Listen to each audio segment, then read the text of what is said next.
نفع الله بكم شيخنا. شيخنا أكيد كل إنسان له أمنيات، فما هي أمنية محمد أيوب سواء شخصية أو على مستوى الأسرة أو حتى على نطاق أوسع على مستوى العالم الإسلامي؟ في الحقيقة هذا السؤال فيه نوع من الإحراج، ولكن يعني أمنيتي الوحيدة أن يكرمني الله عز وجل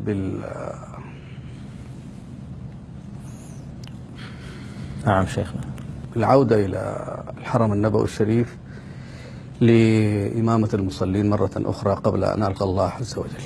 ونحن نسأل الله سبحانه وتعالى ذلك. الحمد لله.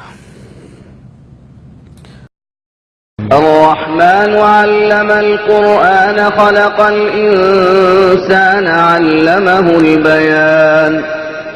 الشمس والقمر بحسبان والنجم والشجر يسجدان والسماء رفعها ووضع الميزان ألا تطغوا في الميزان وأقيموا الوزن بالقسط ولا تخسروا الميزان.